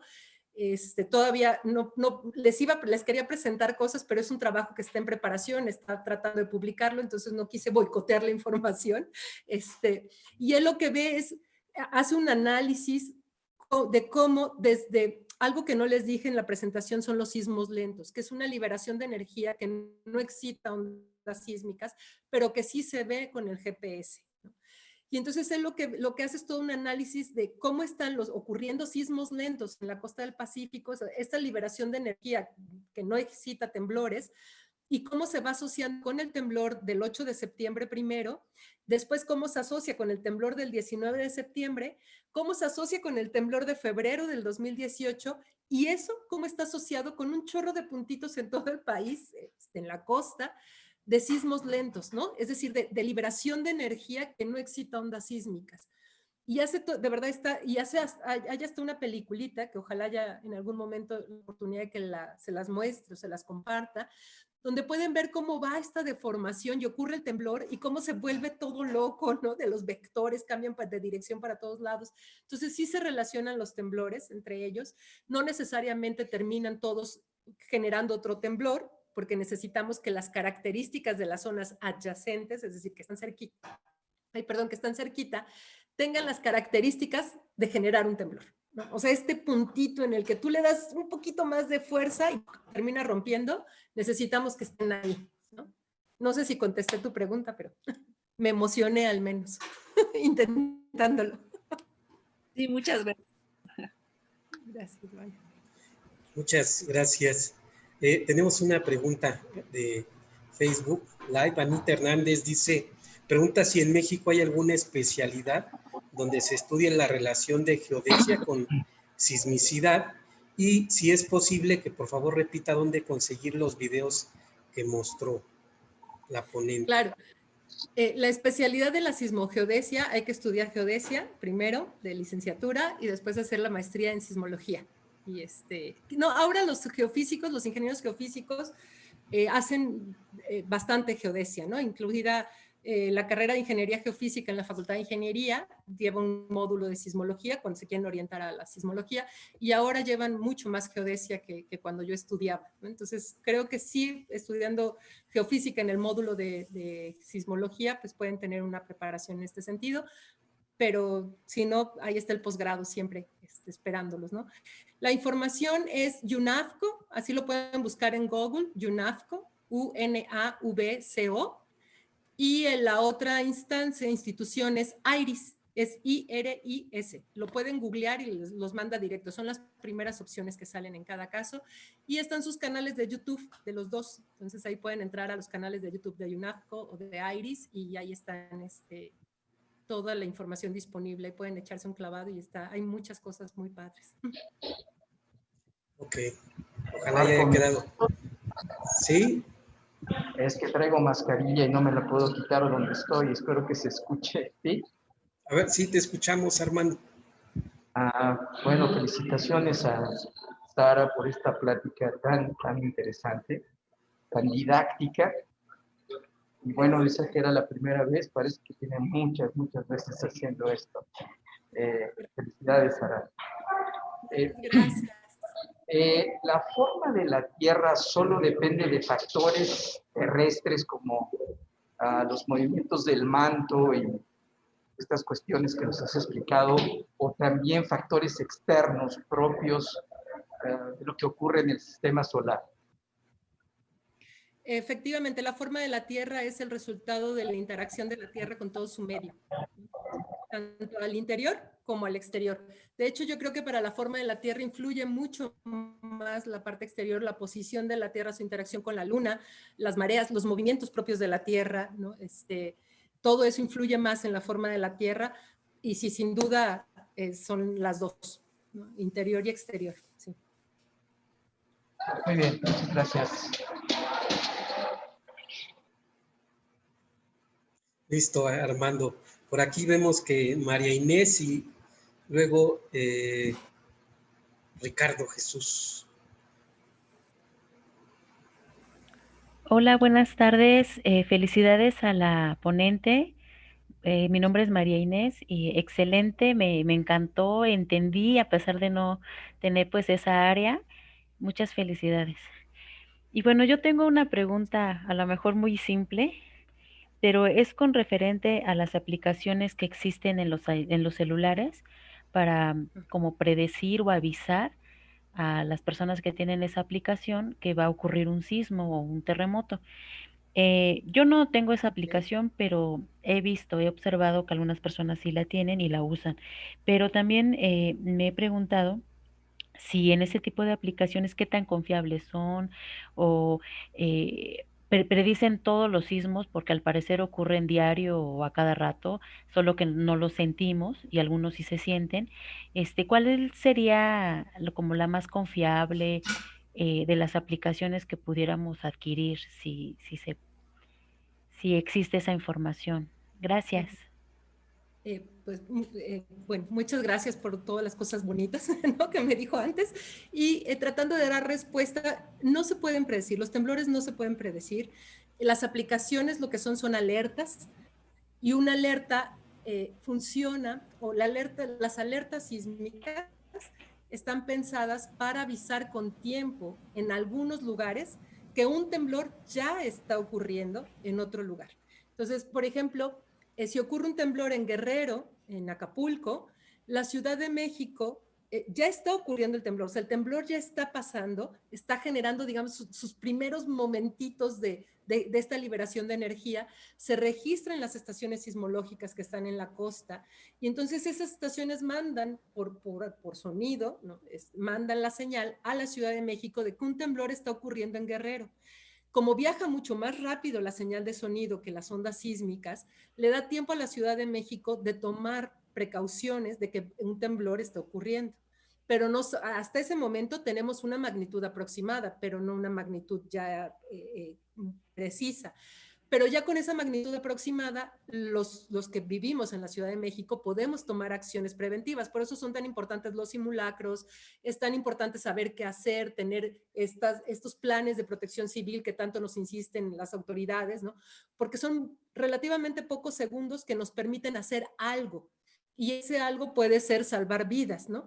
Entonces, no es que estén prediciendo un temblor, lo que están haciendo es avisándonos de que hay un temblor en una zona más o menos lejana de nosotros y que tenemos, que hay altas posibilidades de que sintamos ese temblor y que ese temblor nos afecte como sociedad. ¿Cuáles son las mejores aplicaciones? No lo sé. La más antigua es la del SAS, que es el Sistema de Alerta Sísmica Temprana. Sé que hay otras por ahí de Sky Alert, pero no las conozco. Sinceramente, no las tengo, porque también, como bien dice, ocurren temblores todos los días, de magnitudes por suerte, no todos los días hay temblores de gran magnitud, pero sí puede haber disparos en falso y a veces generar, si no sabemos qué hacer cuando tenemos la información de que hay un temblor fuerte, el nerviosismo, la histeria, una mala conducta o una mala respuesta ante una emergencia puede generarnos más daño o generar más caos que la emergencia en sí. Entonces, yo personalmente no me gusta tener las aplicaciones. Hay mucha gente que las tiene y que las usa muy bien, yo no, pero sí estoy al pendiente de la alerta sísmica que como ha demostrado, pues funciona muy bien para temblores cuyo origen es en la costa del Pacífico mexicano, ¿no? Por eso, no sé si ustedes recuerdan para los sismos del 2017, que funcionó muy bien la alerta sísmica para el 8 de septiembre, es decir, para el primer temblor, sonó la alerta sísmica con mucho tiempo de antelación y ya después sentimos el temblor. Y eso era porque el epicentro del temblor era hasta Tehuantepec, hasta el istmo de Tehuantepec. Entonces empieza el temblor, nos avisa la Ciudad de México que estaba ocurriendo un temblor y en lo que llegan las ondas sísmicas tuvimos mucho tiempo para actuar. Pero ¿qué es lo que pasa con el temblor del 19 de septiembre del 2017? El temblor, su epicentro se dio en los límites de Morelos y Puebla, es decir, muy cerca de la Ciudad de México. Y entonces nosotros sentimos primero el temblor y después llegó la alerta sísmica, porque estábamos muy cerca, estábamos muy cerca del temblor. Entonces, cuando se registra el temblor en las estaciones, ya estábamos, nosotros también ya lo estábamos sintiendo. Entonces, las alertas funcionan bien con sus limitantes y bueno, creo que lo más importante es nunca olvidar que vivimos en un país sísmico y que eso pues nos pone en riesgo y saber qué hacer es la mejor manera de actuar. No sé si contesté también a la pregunta, pero espero sí haya sido Sí, claro. muy bien, muchísimas gracias. Felicidades. Muchas gracias. Muchas gracias, María Inés. Ricardo Tapia. Hola, ¿cómo estás, Hola, Marco? hola. Bien, bienvenido. Muchas gracias. O sea, doctora, muchísimas gracias por su plática, en verdad, bastante didáctica. Coincido con el doctor Armando, a pesar de que dijera que es la primera, la verdad es que ni se notó. Dos preguntas. Una está muy relacionada igual como a lo del 17. Durante esa época es muy común que en los medios de comunicación, ¿no? Sale que todo medio mundo sabe. A mí me llamó mucho la atención un comentario que decían lo de la famosa brecha de Guerrero. Me puse a leer, evidentemente no soy conocedor del tema, pero tengo entendido que es como una zona de subducción entre dos placas y hay mucho esa como miedo de que como es una zona que al parecer no ha presentado sismos de gran magnitud, entonces como que la gente tiene la idea de que se puede concentrar mucha energía y eventualmente cuando sea liberada, pues se presume de intensidades, bueno, tremendas, ¿no? Eso por un lado. Y por otro lado, espero no sea una pregunta un poco loca, ¿esto tiene aplicaciones, por ejemplo, en otros planetas? O sea, me refiero por ejemplo, Marte, si este tipo de investigaciones son las que se lleva, por ejemplo, en las sondas que se envían que envía la NASA o que próximamente estén enviando algunas otras agencias espaciales. Y muchas gracias. Pues mira, muy interesantes las preguntas. Efectivamente, la brecha de Guerrero es un concepto en sismología muy interesante, o al menos a mí me lo parece, ¿no? La brecha sísmica o el concepto de brecha sísmica es un lugar, así la teoría, te lo voy a recetar casi como para respuesta de examen. La brecha sísmica es un lugar donde se han registrado sismos de gran magnitud y que durante mucho tiempo no ha ocurrido otro sismo igual. Esos sismos de gran magnitud que se han registrado se les llaman sismos característicos y en mucho tiempo no ha ocurrido otro. Entonces, en la brecha de Guerrero se tiene registro histórico de que en 1911 ocurrió un temblor de gran magnitud.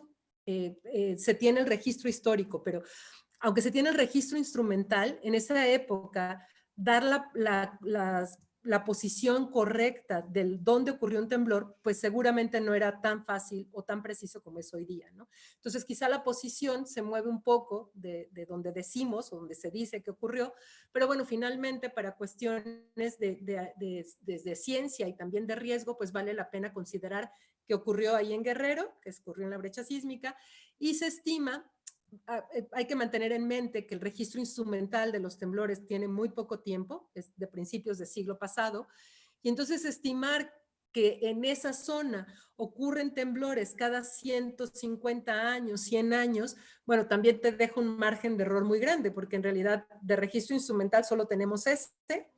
Hay algunos registros que le llaman de tsunami, por ejemplo, extraen sedimentos y pueden estudiar esa columna de sedimentos, pueden estudiar que fueron afectados en la secuencia por temblores y entonces datando los sedimentos y demás te pueden decir tal año hubo otro temblor de gran magnitud que generó este cambio en la estructura de los sedimentos y más o menos con estos datos se estima que cada 100 años, 150 años debe de haber un temblor de gran magnitud ahí en la zona de Guerrero. Pero insisto, el margen de error que hay en eso es enorme, quizá de otros 100 años, ¿no? Entonces, se considera una brecha sísmica pensando en esto, que ocurrió un temblor, que han ocurrido temblores grandes en la zona y que por lo tanto es un lugar en el que va a ocurrir otro temblor también grande. No hay ninguna razón para pensar que van a dejar de existir los temblores grandes, ¿no? Y si lo vemos con el ejemplo de la regla, lo que pasa es que ahora me va a costar mucho más trabajo, pero si nosotros pudiéramos pegar la regla con un diurex, ¿no? Y volviéramos a empezar con este ejercicio de tratarla de romper, las probabilidades que hay de que la regla se rompa en esa zona de debilidad donde está el diurex es mucho más alta que se rompa en una zona donde no está lastimada. Por eso son las brechas sísmicas. O sea, ese es el concepto de la brecha sísmica. Son zonas donde si ocurren ya temblores grandes, ya han ocurrido, pues es mucho más probable que ocurran ahí que en otro lado.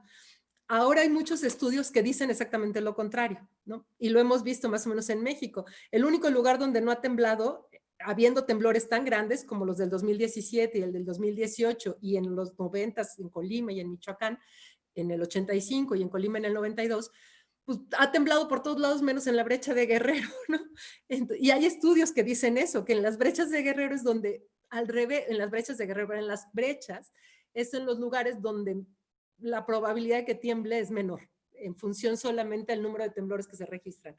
La sismología es muy joven, es una ciencia muy joven, estamos en proceso de aprendizaje, entonces, pues bueno, ahí están las dos posibilidades. Y me perdí en la respuesta, pero no sé si ya contesté o me falta algo. Sí, sí, no, bastante, bastante bien explicativo, como dijo, de examen. Lo segundo era la aplicación como en otros planetas, ¿no? En Marte y Sí. Muy bien. Hace poco, la verdad es que ya perdí la noción del tiempo, entonces no sé el hace poco si fue el año pasado o fue este año, no me acuerdo ya, pero regresaron un sismómetro que habían puesto en Marte y sí registró temblores. De hecho, eso fue una noticia, yo pensaba que muy sonada en todo el mundo, pero quizá fue solo en mi mundo, de que se registraran temblores en Marte. Entonces sí, eso es una indicación de que hay una placa, hay tectónica de placas, hay algo que está generando los temblores. Bien a bien no sabemos si es un manto, tal como aquí, o sea, exactamente una estructura parecida a la de aquí, probablemente no, por las temperaturas que hay en el interior de los planetas y demás, pero finalmente hay algo que está generando temblores, se registró el temblor y fue así un temblor marciano y salió con, me acuerdo que salió con ese anuncio. El GPS no, ese sí no se hace en ningún otro lado más que aquí, pero lo de los temblores sí ya se midió y creo que, no sé, sí, solo en Marte se han medido temblores. Sí, me parece, ¿eh? Tampoco te lo puedo decir así súper, solo ahí, muy rotundo, pero estoy casi segura que solo hay ese registro en Marte. Muchísimas gracias. No, de qué. Muchas gracias, Ricardo. Tenemos más preguntas, si tienes tiempo. Sí, sí, adelante, adelante. Sí, dice Carlos Montejo, ¿qué opina de cambiar su técnica con las de geointeligencia computacional? ¿Ha trabajado con Centro Geo? Porque de hecho los centros... Dime, no acaba acá. Perdón, decía que los Centro Geo estudiaron también los casos de Pinotepa.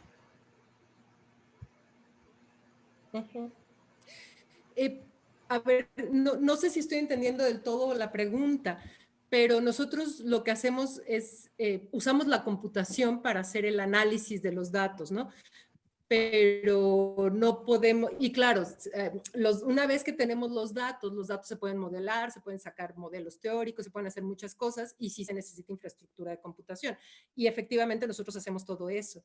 Pero la generación de datos, tienes que ir a campo, no hay más, no hay, la técnica de la geodesia es salir con tu equipo a medir, no hay forma de simular eso. Una vez teniendo los datos, sí puedes hacer simulaciones, ¿no?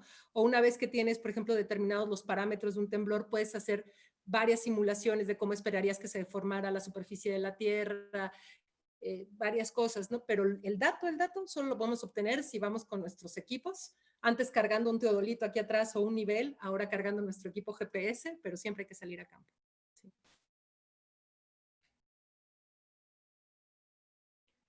Tienes tu micrófono apagado, Marco, no te escucho. Perdón, ojalá y le haya quedado la respuesta a Carlos. Anita Hernández nos pregunta si es posible que un geógrafo pueda trabajar con lo que se ve en geodesia.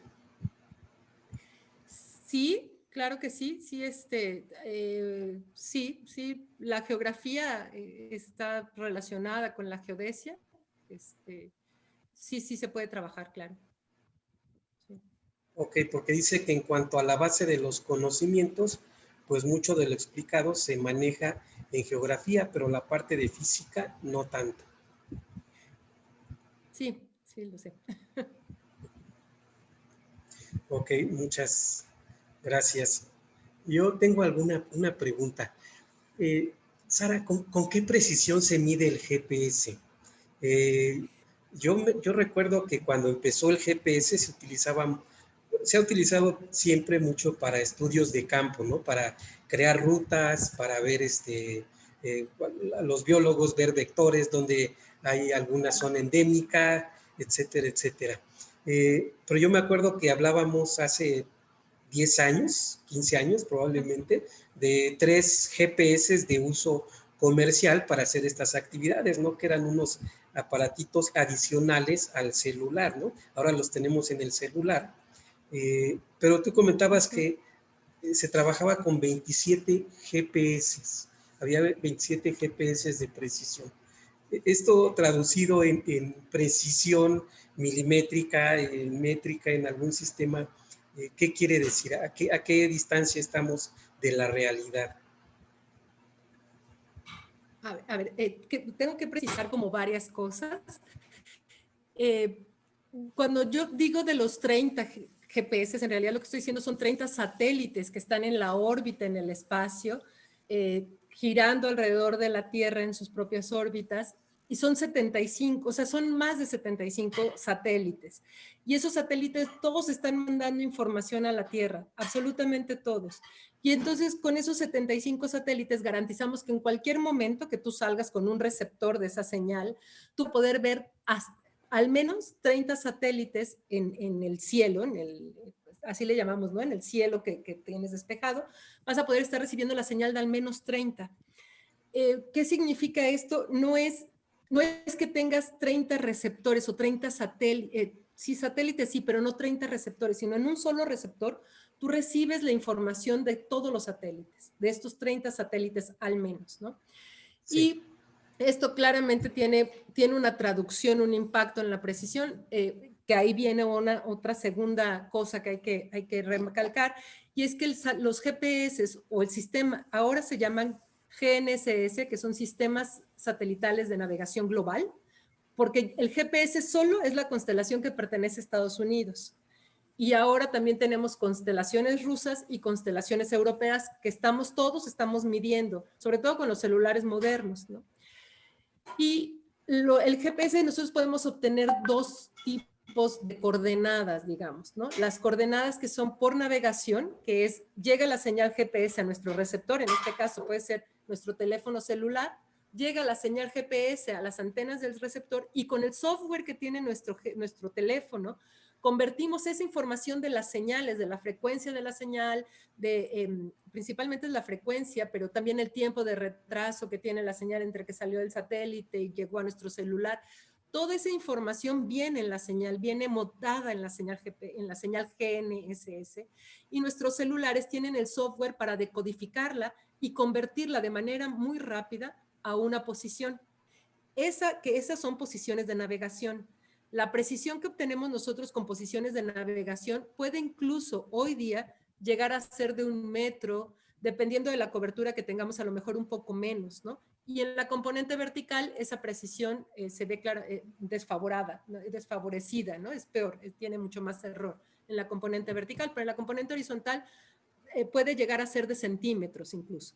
Sin embargo, en sismología nosotros no nos quedamos con esa información de navegación. Nosotros lo que hacemos es agarrar la señal cruda de la frecuencia, la señal que viene del satélite, que queda registrada, que son información de las frecuencias, del tiempo que está tardando, el cómo pensemos que la señal GPS o la señal GNSS, cuando viaja de los satélites a nuestra antena, atraviesa muchas capas, la ionosfera, la troposfera, llega aquí a la superficie y puede ser que tenga rebotes. Todo eso nos da un error, nosotros lo tenemos que corregir. Y esas correcciones, haciéndolas bien, podemos llegar a obtener, y es mucho trabajo, ¿no? Realmente ahí sí es no muy complicado, pero sí se vuelve un trabajo minucioso. Hay que corregir por mareas, hay que corregir por el movimiento de la Tierra, por la época, casi por la época del año, porque la época del año va de la mano con el movimiento de la Tierra. Entonces hay que hacer toda una serie de correcciones que nos llevan a poder obtener precisiones de milímetros. Ah, ok.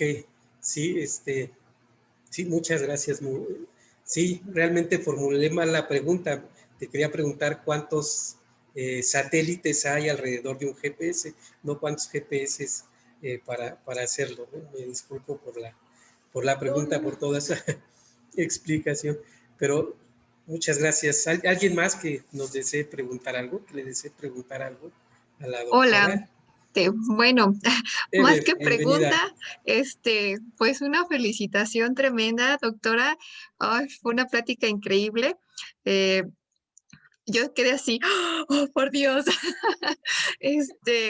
Yo soy química clínica de formación y entendí todo y quedé con ganas de saber más y sigo emocionada de escuchar la plática y las respuestas tan fantásticas que dio a todas las preguntas que hizo la audiencia.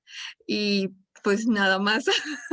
O sea, no sabemos, o sea, estamos en pañales o no sabemos mucho de este planeta tan fantástico en el que habitamos y estas cosas que nos platican sobre la geodesia y esas herramientas, ¿no? Para conocer más es fenomenal. Y si en algún momento necesito un voluntario para cargar el, el GPS, yo me apunto. Y si hay que ir al mar también. Lo tendré en mente, lo tendré en mente. Yo cargo, no importa. No, fantástico, de verdad, muchas felicidades. Ahí está otro voluntario, Ricardo también. De verdad, muchas gracias. Qué amable, gracias. Muchas gracias, Sebe, por tu comentario, ¿no? La verdad, es que la doctora Sara, pues muy gustosamente, estaba emocionada. Voy a hacer una aclaración, no es la primera vez que da un seminario, pero sí bajo esta plataforma, sí es la primera vez, ¿verdad? Que das un seminario. Así es, Entonces, sí.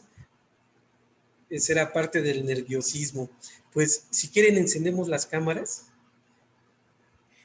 Si me permiten hacer un comercial muy breve, Claro, sobre todo claro, para claro. aquellos que tengan niños pequeños o no tan pequeños en casa, sobre todo ahora que a lo mejor tenemos que buscar cómo entretener a los niños, si quieren, esta es una manualidad que hizo mi hijo tiene 10 años, y justamente para él aclarar mentalmente esto de la estructura interna de la Tierra, hizo este abanico de la Tierra, del interior de la Tierra, donde está sujeto con palitos y es un abanico donde está el núcleo interno aquí, el núcleo externo, el manto y la corteza. Y para él le sirvió mucho hacer esto porque le aclaró como las proporciones de que la corteza es muy chiquitita comparado con el resto del tamaño del planeta y se mantuvo entretenido un buen rato, entonces ahí si lo quieren seguir es una buena manualidad. Ya, Okay. perdón. No, qué padre. No, muchas gracias. Muy entusiasta, Sara, y eso pues lo reflejas en tu familia, en tus hijos, en tus actividades. Yo creo que, ahora va mi comercial, yo creo que necesitamos más gente que ame lo que hace y más gente que tenga propuestas nuevas y con ganas de compartir lo que hace y con ganas de involucrarnos y hacernos partícipes y emocionarnos, ¿no? Con este tipo de actividades. Ricardo Tapia también es un buenazo ahí en medicina espacial, fíjate. Por eso te estaba preguntando de Marte, porque yo creo que quiere ir y llevar las ondas y hacer mediciones allá, ¿no? Pero sí, definitivamente, muy agradecido, Sara, muy padre, muy No, pues didáctico. Nadie nos había enseñado formas así para explicarnos, nadie había hecho eso y te lo agradecemos muchísimo. También sabemos que tienes gente ahí que quiere participar o que ha mostrado algún interés en participar en la caravana. Y como te lo dije, aquí todos somos caravana, aquí todos llevamos la insignia y pues bienvenidos a quien tú quieras invitar. Este es tu espacio y muchísimas gracias nuevamente por tu presentación tan educativa y tan didáctica e informativa. Muchas gracias. Y bueno, pues si quieren encender sus cámaras y nos tomamos la foto del recuerdo para el primer seminario virtual de la doctora Sara. Sí, por favor. Vamos a ver quién más enciende su cámara. ¿Quién más se anima? ¿Quién más se anima? Vanessa, mucho Va a gusto, sonar Mari una Carmen. frase muy trillada, pero sí le voy a decir, mamá, prende tu cámara. Ahí está mi mamá. Ahí está en la tele, ¿no? No, Vanessa. aquí está en el seminario, entonces que prenda su cámara para que pueda verla. Ah, ¿quién es? A ver, dinos quién es. SSP, aparece con ese nombre. Ay, yo pensé que... SSP. Bueno, esa es mi Una hermana. pregunta. Una pregunta. Ahora sí, ahí Sí, está mi Abril. mamá. ¿Por qué hay ciertas zonas en la ciudad que son como más sísmicas que otras? ¿Y cuál es como la menos peligrosa? Ok, más que sísmicas, quizá vale la pena más que decir que más sísmica una que otra, es que son más susceptibles a las ondas sísmicas que llegan al Valle de México. El Valle de México está dividido en la zona, le llaman zona dura, que es la zona de montaña, que es donde está el Ajusco y toda esta parte, ciudad universitaria está en zona de montaña, es donde están estas lavas que son de la erupción del Xitle. Después está la zona del lago, que es zona blanda, que es donde estaba el lago de Tenochtitlán originalmente, que se ha secado, pero que son completamente sedimentos lacustres, completamente desconsolidados. Entonces, cuando llegan las ondas sísmicas ahí se amplifican y hace que se sientan los temblores más intensamente. Pero también está la zona de transición o zona de playa, que es como el nombre que se le dio con los temblores del 2017, que es justo este cambio entre donde acaban las lavas de los volcanes o acaba la zona montañosa y empieza la zona lacustre, la zona del lago. Entonces, dependiendo de dónde estemos nosotros, pero no solo de eso, sino también estos tipos de suelos, cuando llegan las ondas sísmicas, empiezan a agitarse, empiezan a moverse de una manera que va a hacer que los edificios o las construcciones que estén por encima, que estén ahí construidas, empiecen también a moverse a otro ritmo, por llamarlo de alguna manera, ¿no? Y eso va a depender de la interacción entre la altura del edificio y el tipo de material. Entonces, por ejemplo, para el sismo del 19 de septiembre del 2017, el mayor daño se concentró en la zona de transición, en lo que le llaman ahora zonas de playa, y se acentuó en edificaciones no muy altas, cosa que en el sismo del 85 los daños se registraron principalmente en la zona del lago, es decir, en la zona del centro de la Ciudad de México, la zona del lago, y con edificios de mediana altura, y altura entre medianos y altos para lo que era en el 85, ¿no? Entonces, no hay como una receta que podamos decir, esto pasa, cuando pasa esto, consecuencia tal, no es tan directo. Pero lo que sí se puede decir es que a partir del 85 se empezó a colaborar mucho entre el Instituto de Ingeniería y el gobierno de la Ciudad de México para determinar justamente estas características. Entonces, los reglamentos de construcción vigentes que hay en la Ciudad de México obedecen tal cual a todos los estudios que se han hecho en este campo, ¿no? Entonces, si ustedes quieren saber si la construcción en la que está, qué características, las características que debe de tener de construcción, de verdad, del reglamento de construcción de la Ciudad de México está muy bien elaborado. Lo único es, por desgracia, como pasa en nuestro país, las leyes no son tan malas como el ejecutarlas o regular correctamente. Perdón, ya me metí en una opinión política y personal, pero el reglamento está muy bien hecho.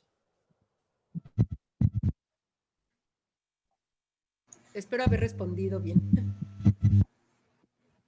Pues sí, Abril tiene desactivado su... Sí, perdón. Sí, muchas gracias. Sí tenía desactivado el micrófono.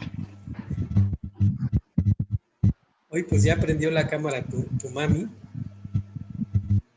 Ya estoy Sí, aquí. sale la mitad de ella, pero bueno. A ver si nos sonreímos todos para la foto y vamos a hacer una impresión de pantalla. Si gustan, contamos hasta 3.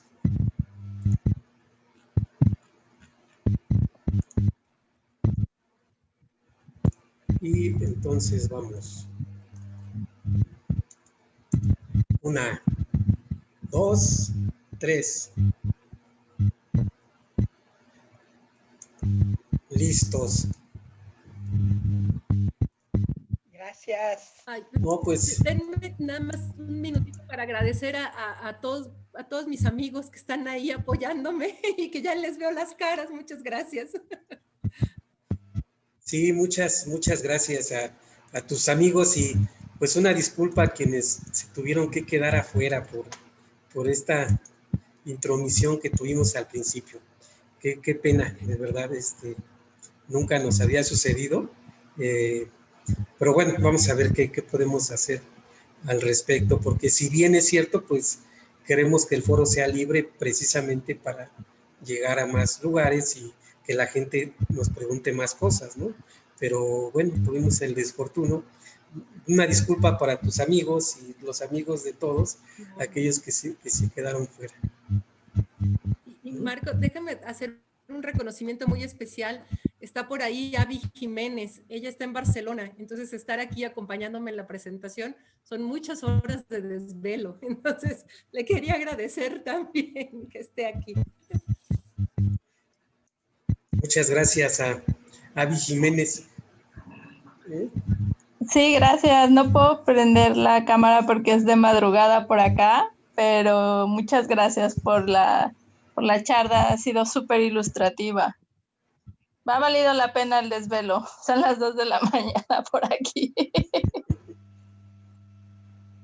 Muchas gracias. No, pues muchas gracias. Pues muchas gracias nuevamente, Sara. Muchas gracias a todos ustedes. Evelyn, que ya se reintegra. La extrañamos, pero tenía un curso por ahí, ya se reintegra, creo. Angie, Zaira, Pilar. Gracias. Doña Ivonne, no sé cómo se llame tu mami, pero también un saludo, y pues nos vemos la próxima semana. Sara, doña Sara, señora Sara, como le guste que le diga, pues muchas gracias por su tiempo, por estar aquí, y pues nos vemos la próxima semana a la misma hora, y pues gracias nuevamente, Sara. Un abrazo a todos. Gracias. Bye. Felicidades, Sara. Ricardo, gracias a todos. Caravana, mil gracias. Adiós. Bye. Bye, bye. Saludos a la familia, Sara. Gracias, Mari Carmen, aquí igual. también Muchas gracias, Anaí. en Adiós. Clau, gracias a todos. Adiós. Adiós. Te llevas un sismómetro, Ricardo. Chao, chao. Sí, yo le digo a Ricardo, muchas Vale, gracias. Muchas Bye. gracias, Sara. Pues este es tu espacio, cuando quieras venir otra vez, pues aquí te esperamos cuando quieras hablarnos de otro tema, y pues tú puedes invitar a quien tú quieras con toda libertad. Nos va a dar mucho gusto. Pues se los agradezco mucho. Cuídense mucho. Un abrazo. Adiós, igualmente, hasta luego. Adiós, mamá. Adiós. Adiós, hija.